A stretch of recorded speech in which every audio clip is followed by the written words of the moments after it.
Rev it up and welcome to Cars Yeah, show number 2169. Be prepared to be inspired. This is Cars Yeah, where you'll enjoy interviews with inspiring automotive enthusiasts. Mark Green is here to provide you with a fuel injection of automotive inspiration. So get in, sit down, buckle up, and get ready for a wild ride here on Cars Yeah.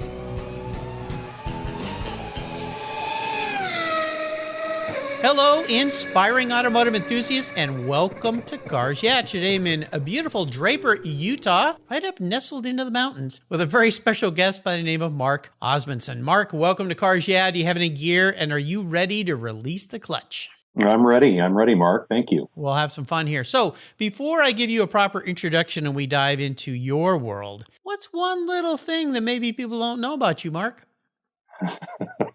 Well, I'm pretty much an open book, so there's not a whole lot of things that people don't know about me. I'd say I've never broken a bone, and continuing on a similar theme, perhaps, I have zero cavities.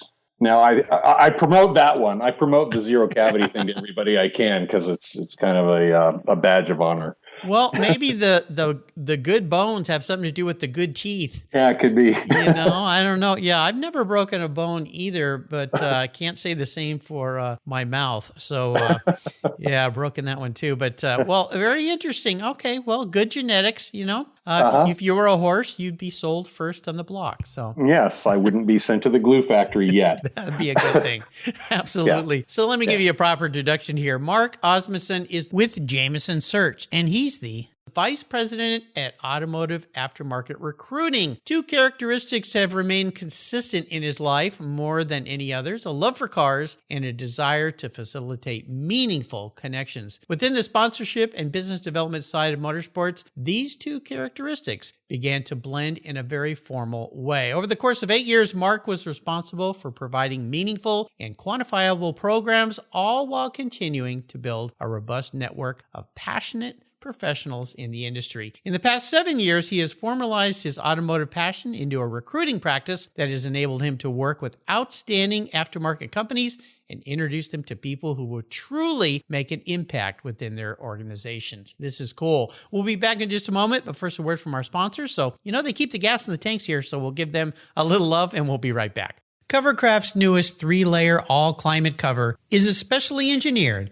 for moderate weather conditions, and it's treated with an extra UV-resistant formula. It's soft, it's breathable, and it's easy to store, all while pampering your paint, providing maximum UV, rain, and dust protection. If you live where it's windy, no worries. Simply add their gust guards for windy conditions to add extra protection to keep your cover in place. Your 3-layer all-climate cover is custom-tailored with Covercraft's attention to detail, form and fit with the quality and attention to detail that's been their tradition since 1965. Covercraft protects cars, trucks, motorcycles, RVs, trailers, and watercraft too. Every one of my vehicles is protected with a Covercraft cover. And I have a deal for you. Use the code YEAH21, YEAH21 at covercraft.com, and you'll get 10% off your Covercraft order plus free shipping. That's right. So get 10% off with free shipping by simply using the code YEAH21 at checkout. Covercraft, protecting the things that move you.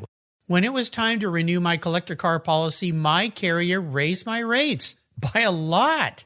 But why? My usage was the same, my car's value was the same, and I had never made a claim. I didn't even have a ticket. The only change was their rate, and they had no reason why. What's with that? I researched my options, I spoke to others, and with American Collectors Insurance is where I now have my policy. What a difference. A live person actually answers the phone. She spent time learning about me and provided a reasonable quote. Why wait until your next premium is due? Give them a call today for your personal agreed value quote. Call 866-AC1-YEAH. That's 866-224-9324. Tell them you're a friend of mine, Mark Green at Cars Yeah. American Collectors Insurance, classic car insurance designed by collectors for collectors, automotive enthusiasts just like you and me. That's American Collectors Insurance.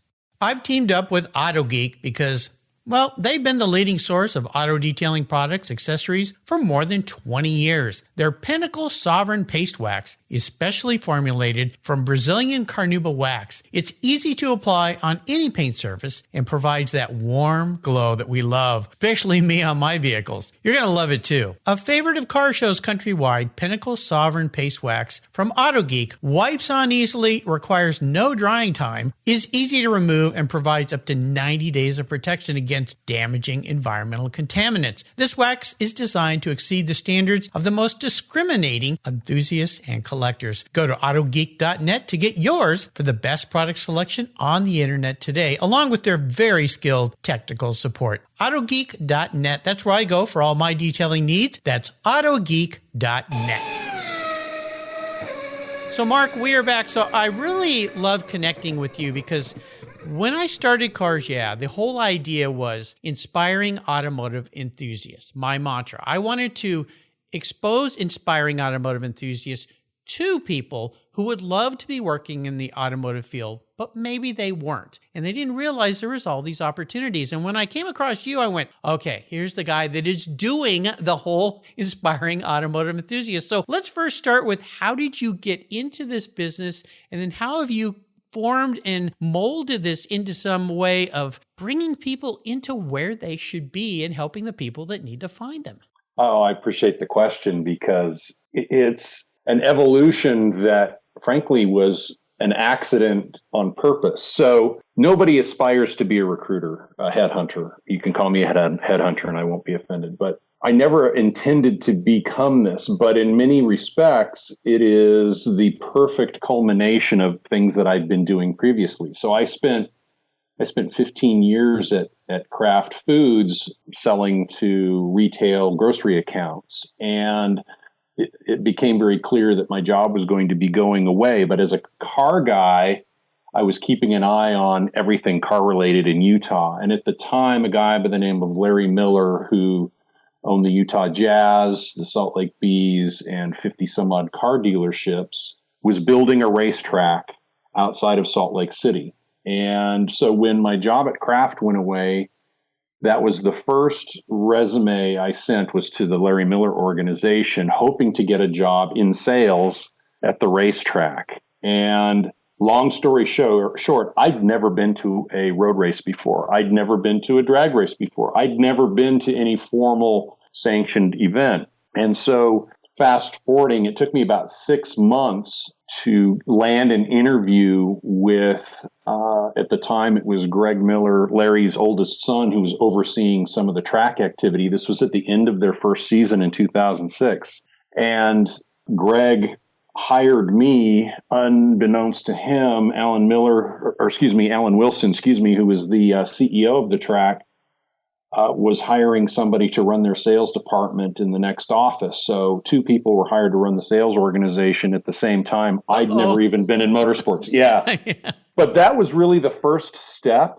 And it was also the first instance where I had to really start relying on creating a network of people and understanding what their objectives were so that I could solve their problem through a motorsports property.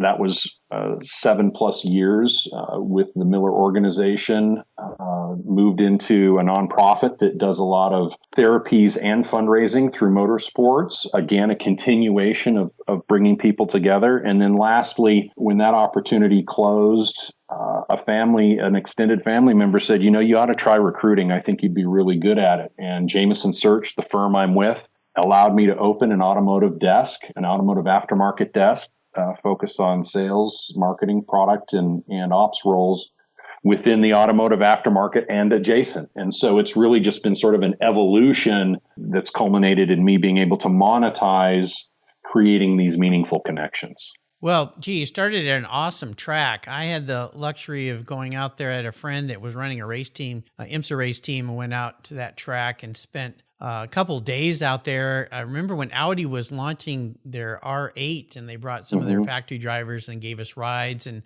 I mean, it's an incredible track. It's fun. I've got to play on that track and drive on that track, and it's so huge. Yeah. When does this end? It's like a mini Nürburgring. But so this career path that you've created for yourself, really, with your passion for cars and your history, is really important, I think, because I interview tons of people here, obviously, 2,169 now with you as a guest. And for many of these people, I ask them, how did they get into the field? And there's a wide variety, but I don't think I've spoken with anyone who said, well, I was recruited into it, or I went and found help. It was just they fell into it, they met somebody and so forth. So let's say, or let me ask it this way. If a big client comes to you, let's say a big tire manufacturing, they're looking for somebody specifically, is that how you would work with somebody? And then you would go out through your networking and find the right person that would be the fit for them? Would that be a reasonable example of what you do?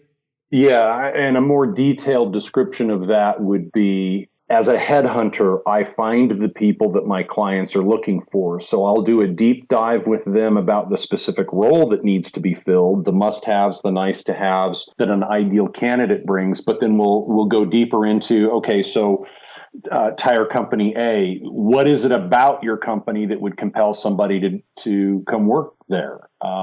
So that when I talk with potential candidates, I can be full disclosure with them and say, here's what the opportunity entails. Here's what the company is like. But even more so, I think one of the things that helps me be successful is listening to what a candidate has to say and listening to what the employer has to say and finding that match, finding where there's a fit. I think all too often, the easier route is to look at a resume and say, well, they're not going to be a fit for this role because ... I tend to look for the reasons why somebody would be a fit and then basically allow that to form the discussion with the employer.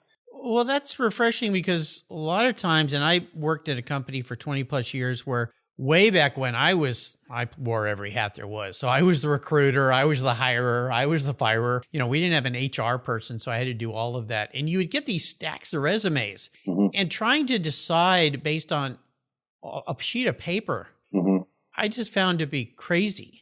And I ended up spending massive amount of time calling people and just listening. As you said, for us, we were automotive. We were manufacturing car care products, selling things to end users and saying, what do you like about car? Now sometimes I wasn't real good at my job because sometimes I would hire somebody based on purely their passion and they didn't bring the right skill sets. Right. And then I'd go, oh, well, that was a mistake. Or I'd have to try to figure out a way, can we get you up to speed and so forth. But let's talk about what's going on today, because one of the things I hear from so many people that I interview, they cannot find good people.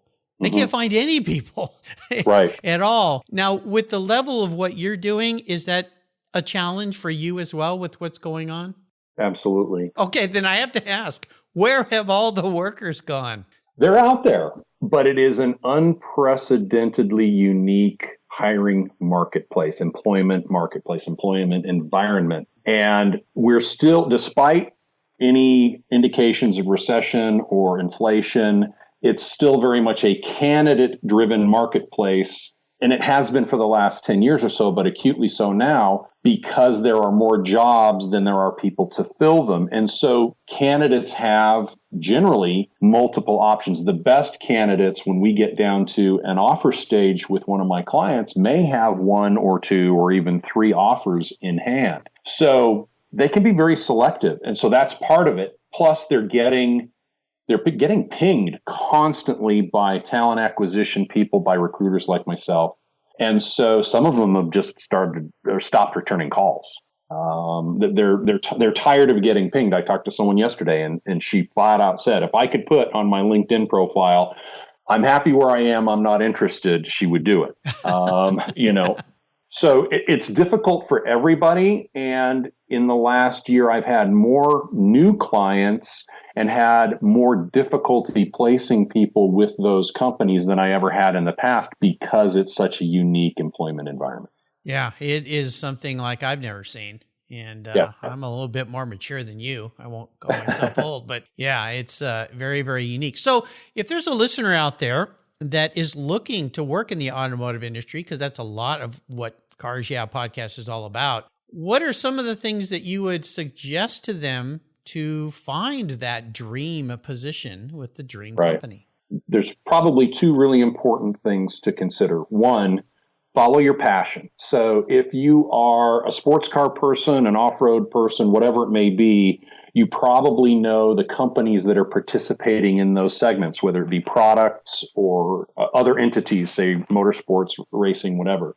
So follow your passion and be very proactive about your outreach. And the objective isn't to find a job on any given day. It's to just get in people's orbit who are at those companies. The second thing is, and this is especially important if you're not currently in the automotive industry, but there's a truism that it helps to understand, and that is that hiring managers want somebody hiring managers want someone who's been doing what they need done. So the low-hanging fruit for a hiring manager is somebody who's already in the industry. But a lot of times people can take a look at their background, let's say it's sales, and you can talk about how you've solved similar problems, even though you might have been doing it in a widget, with a widget product rather than a suspension product, right? So think about how your problem solving is relevant to what a company seems to be looking for based on their posting or based on your conversation. So if somebody's looking for a position, do you suggest they find, I'll use the term headhunter again, because we all understand what that means, a headhunter like you to go to first to present themselves versus going directly to a company? I'd say do it all. The advantage of building a network of headhunters is we represent more than just one company, right? I might be engaged in 1 or 10 searches in any given moment, and that means it could be 1 or 5 to 10 different clients. So headhunters there's a critical mass there. But the bigger picture is networking is really important. I believe today, as much as ever, who you know will be a catalyst to your next gig. And that extended network, and I think LinkedIn is a key to that for people who are looking for their next opportunity. If you connect to somebody on LinkedIn, you're not only connected to them as a first degree connection, but as all of their network as well. And so there's a multiplying effect that enables you to communicate with an exorbitant number of people with every single new connection that you make. So networking in general is really important.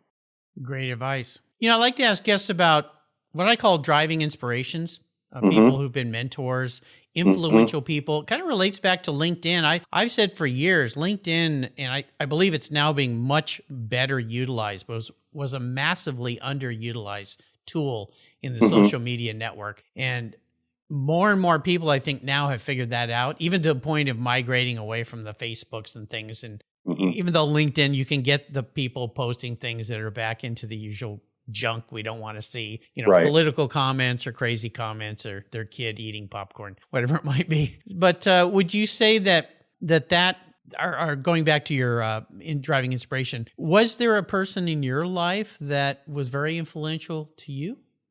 There were multiple people. I think the benefit that I've had through every step of my career, whether it was with craft or then moving into the automotive industry, is that I've had great mentors. And I think one of the strengths that I've had, and I don't know where I learned it from, but I'm really good at not making assumptions, and I'm getting better at it as a recruiter because it's a necessity. But frankly, just listening to what people have to say. So at Craft, I had a great boss by the name of Scott Benson, who he was just a very empathetic person, just a great person to be associated with. In automotive / motorsports, Alan Wilson, the CEO of Miller Motorsports Park and a track designer. I learned everything I know about motorsports from him and Brian Turner. And Brian was he's a British guy who lives in California. It was one of the group that brought the Long Beach Grand Prix to the U.S. back in the 70s. Doug Brown from Michelin taught me everything that I know about an experiential marketing initiative and sponsorships. Todd Steen at Michelin at the time, he's now with Jackson Motorsports and marketing.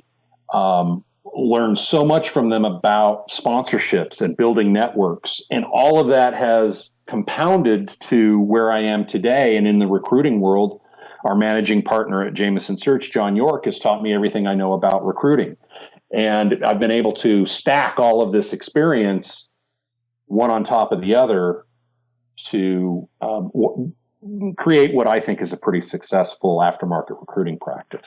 You know, it goes back to two things. There's that great book by Stephen Covey, 7 Habits, which I love, Habit 5, about first listen to understand, then speak to be understood. And then what our moms all told us, hang out with the right people, find somebody smarter, faster, better than you, and you can aspire to be them versus hanging out with losers and becoming a loser. So yeah, and there's another quote by a guy by the name of Dave Kekich, and his quote is this: "It's long-term success is built on credibility and on establishing enduring, loving relationships with quality people based on mutually earned trust. Basically, cut all ties with dishonest, negative, lazy people, and associate yourself with people who share your values, and then you become who you associate with." So basically, saying exactly what you said with just a little bit more nuance to it. Yeah, and elegance. Works real well for a marriage, too.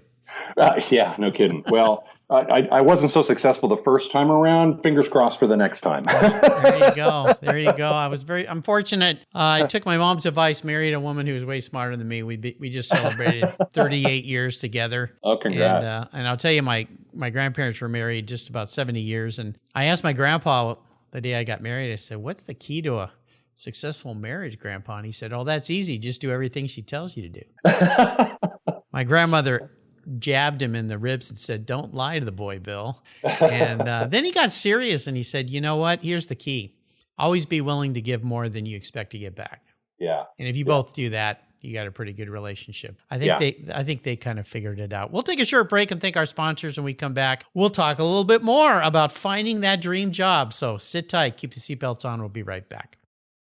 If you're listening to this program, there's a pretty good chance you believe what I believe, that the collector vehicles we love are more than just a means of getting from one place to the other. They're a part of our culture, our identity, and as a people, they bring us together at vintage races, classic car auctions, and 1,000-mile rallies. That's why I support the RPM Foundation, which exists to ensure that the critical skills necessary to preserve and restore these important vehicles aren't lost to time. RPM stands for Restoration, Preservation, and Mentorship, and their goal is to inspire the next generation of vehicle restoration professionals through its outreach programs. And they include Shop Hop, Off to the Races, the RPM Future Class, and many others. These programs engage talented young people across the country and connect them with mentors and a variety of opportunities in the industry. For more information on how the RPM Foundation is driving the future of collector vehicles skilled trade, visit rpm.foundation today. I've discovered Linkage. It's a new quarterly publication and website that covers the automotive market, driving, restoring, collecting, and discovering your passion for motor vehicles. Linkage is about experiences, opinions, and values. Linkage is an actual informed, reasoned opinion based on first-hand experiences. A talented linkage team covers the automotive world, the people who share your passion and mine, smart, considered, rational, and experienced opinions, ones you can learn from and grow. That includes our passion that drives auctions and the collector car market. So come with me and join us on this journey. And be sure to use the code CARSYEAH when you subscribe, and they'll give you $10 off. Boom! Linkage, geared for the automotive life. Subscribe today at linkagemag.com. So the big challenge question, which I love to ask everybody because it's really about lessons learned. We touched on some of this earlier in our talk, but is there a big obstacle, challenge, failure that you had to overcome? And more importantly, what was it, but what was the lesson learned that was positive that you've taken forward into your life? I'd say learning new industries. And even though automotive is an industry, I've been in different segments of it. And so there's different nuances to each. And so I think learning new industries has been some of the biggest challenges I've faced. And I guess the learning was enhanced by listening, but also never making assumptions about a situation, about an individual's objectives, ask lots of questions. And within the recruiting spectrum, especially, it's managing expectations. And when in the recruiting world, there's more failures than there are successes, because if you're going to call humans a product, right? You have a product that you're pitching to your client who they can change their mind. They can blow an interview, whatever it may be, their past could catch up to them. And so you have to learn from each of those instances where something unexpected happens and seek to be more diligent going forward, and then manage everybody's expectations through the process and help push the process forward. And I think that's one of the biggest challenges in recruiting is time is of the essence, and for both the candidate and for an employer. And so, I mean, I've kind of jumbled everything together, but in short, it's listening without any preconceived notion. It's being human focused, people focused to solve these conundrums, and just managing expectations throughout the process. You know, one of the things I encountered in my past career was waiting too long, not only to change somebody's position in a role, but to find a new person for that role. You just keep kind of struggling along thinking things are going to change, and they never do. They only get worse. So for those people out there that are in that position, let's say they're looking and they kind of know that I need to find somebody. Would your advice be the sooner the better? Because it's hard to find great people. Right. Now, are you talking from an employer's perspective? Yeah, from an employer's perspective. I'm just using myself as an example, but I've helped mentor some people recently that were making big changes in their careers. You know, they've been at a job for 15, 20 years, and now they're looking for something different. And so many times people wait too long. They don't, you know, it's that old story I was told once. It's one thing to know there's a problem. It's quite another to do something about it. Right, right. Well, there's, at a risk of being too long-winded, so you stop me if I need to stop. From an employer's perspective, if I'm an employer and I'm looking to hire people, get started quickly, because the process will be more drawn out than you expect, because it's harder to get people into the conversation right now. If you are someone who is open to exploring new opportunities, we'll call them candidates, which I think is not completely accurate, but somebody who's open to exploring new opportunities, especially if you've been with a company for a really long time, it's likely you've never had to look for a job or wanted to look for a job. And so the whole process is going to be foreign. Get as much input from people around you, and it could be recruiters, talent acquisition people that you already know. It could be people who do hiring and firing at any organization. But get some insight into what the process will be like. And that's one of the conversations I have really frequently. And the automotive industry, it's a big industry, but it's a small community. And I stole that from one of my clients. And so the more we can help each other out, the better we'll all be. And so I have a lot of conversations with people that I call a general recruiting discussion. Here's what you can expect. This is what the process is going to be like. There's set elements that are going to just absolutely suck, that you're going to hate. It is what it is. It's not personal. But here are some things you can do to countervent those situations. And there are no silver bullets, right? There is no ideal resume that's going to open doors for you. There is no right way to do everything. So I would say the most common piece of advice I give to people, whether it's on the employer side or the candidate side, is just be proactive. If somebody says we're going to call you in a week and they don't, on day 8, call them and say, hey, where do things stand, right? If you're interested in company XYZ, reach out to people at that company at your level and above and bring them into your network, particularly on LinkedIn. I think LinkedIn, for people, whether you're looking for a job or looking for people to join your company, LinkedIn is key. There is no better, and you said it before, there's no better personal branding, professional personal branding tool. There's no better networking tool for the business community than LinkedIn. And we recruiters live in LinkedIn. We just do. All of my guests I become LinkedIn friends with. I try. Some of them aren't using it at all, but many of them are. And those relationships through that have brought me a lot of things I have to shuffle through. People wanting to sell me something that I have no need to buy. Right. But it also has created and opened doors for some wonderful guests that I've had on the show here. So I use it the same way I use any social media. I post stories every day on there, which relate to my guests and so forth. So I always tell people, you've got to use that. And I think for some of the people I've recently mentored that are a little older and have been somewhere longer, are you on LinkedIn? No. Why not?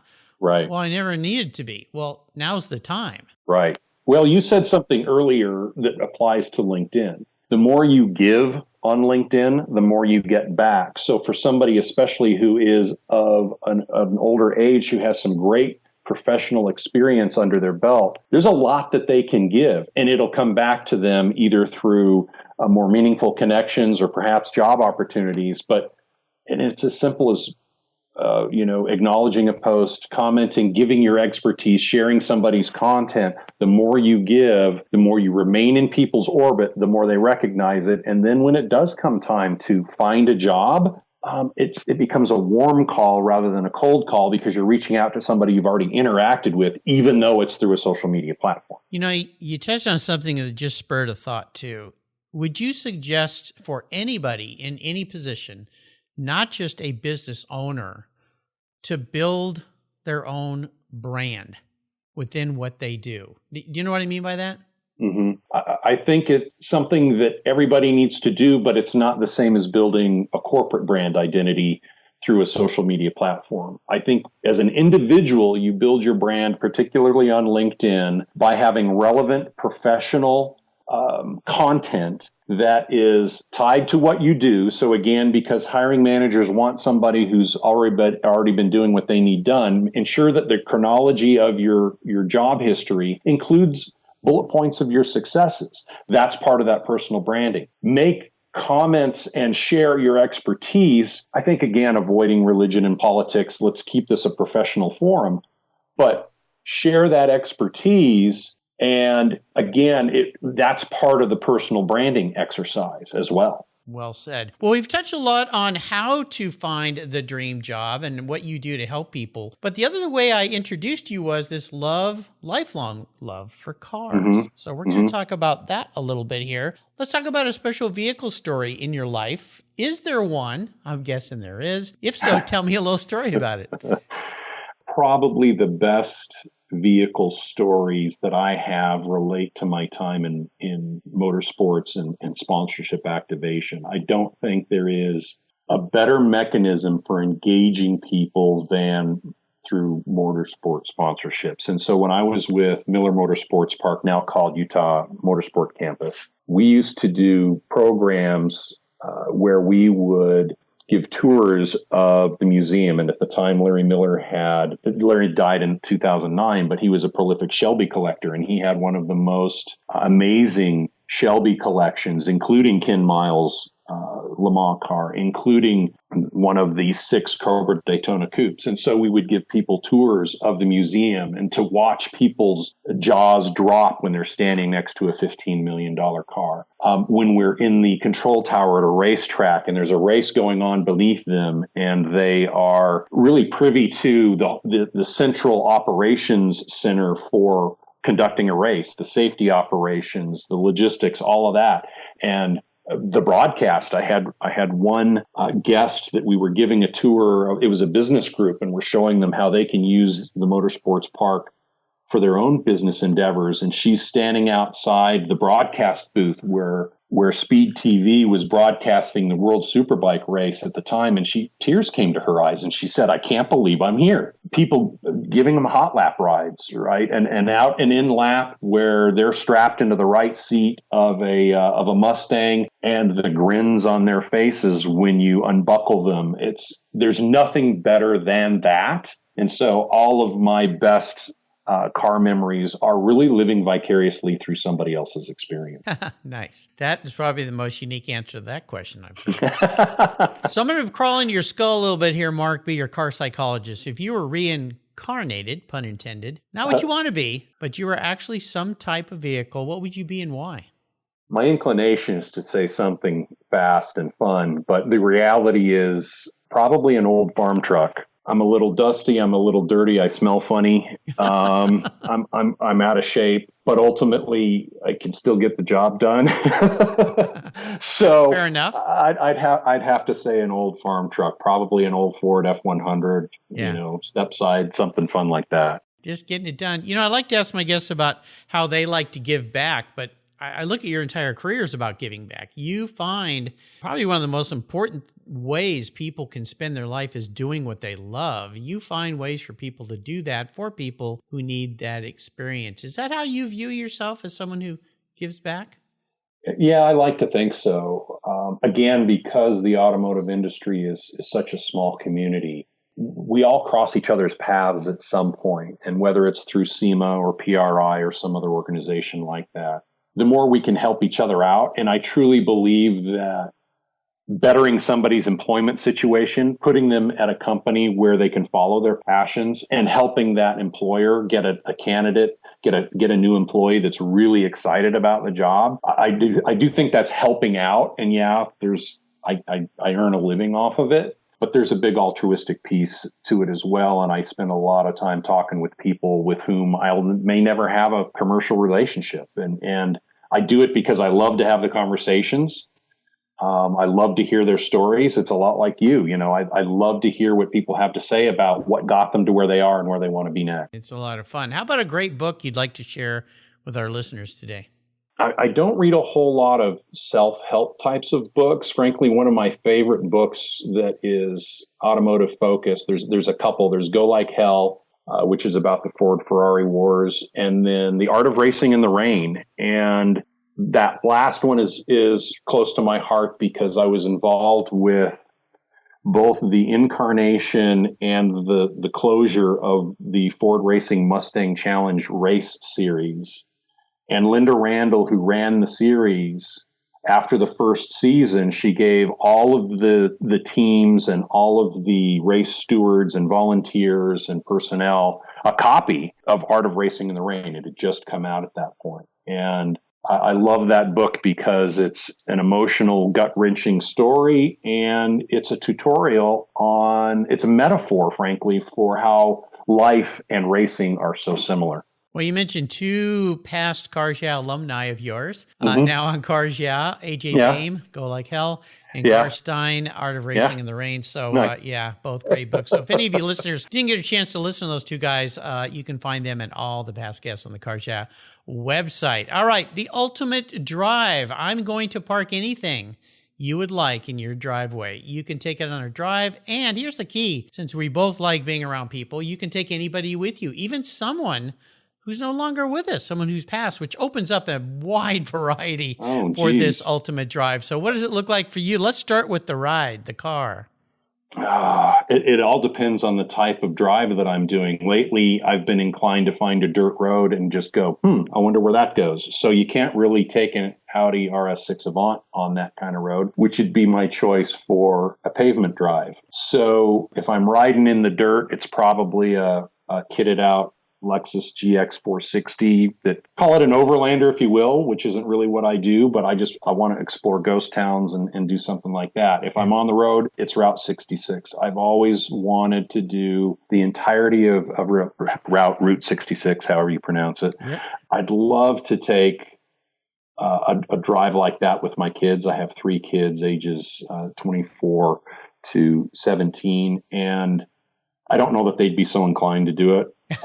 I know my oldest would. She and I have done it when I took her to college twice, but I'd love to do that. And my girlfriend Nadine, she's a wanderer in spirit, and she's one where if we had a destination, it would take us 3 times longer to get there because of all the fun stuff to see in between. So that's what I'd want to do. The sidetracks there, yeah. Well, going in a unique car might be more intriguing for the kids too. But sounds like a good dad trip for sure. So you've taken us on a very informative journey here, and I really appreciate it. A little bit of a different show here on Cars Yeah. However, when I think about it, it really is the nemesis, or not the nemesis, it is the core of what Cars Yeah was started about, and that finding a way to get people into a career and a life that has meaning and passion for them. So I really appreciate you sharing all this advice. Before I let you go, could you share maybe some words of inspiration, a mantra, a quote with us?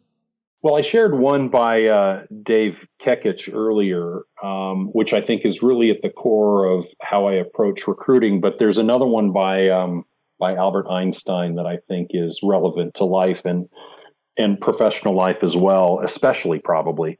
And that's strive not to be a success, but rather to be of value. And I think that if all of us can really focus on the value that we can provide, the success will ultimately follow. Absolutely. Well said. How can people learn more about your company? Well, they can always visit my LinkedIn profile. Again, it's Mark Osmundson. They can also search for our company name, which is Jamison Search. That's Jamison, either on the web, jamisonsearch.com, or the LinkedIn profile for the company, and then click through to me as well. I connect with everybody in the automotive industry that I can, and I welcome people contacting me to just have a general recruiting discussion, discuss their specific career objectives or their hiring needs, or even just talk about what the employment environment is at any given point. There you go, listeners. Open door there from Mark. So take advantage of that. I think he's your guy. Hey, Mark, thanks for being so generous today with your time and your expertise, and for sharing some really valuable lessons with us today. Until you and I talk again, I'll see you maybe down a dusty road in a ghost town. Thank you, Mark. I appreciate the conversation today. It was great fun. Hi, my friend. Thank you so much for joining us on today's ride here at Cars Yeah. Drive on over to carsyeah.com to find show notes and inspiring automotive fun. Download your free copy of Filler Up, a fun book filled with gorgeous photographs of fuel filler fun, including quotes from more inspiring automotive enthusiasts. Download your copy today, and we'll see you next time on Cars Yeah.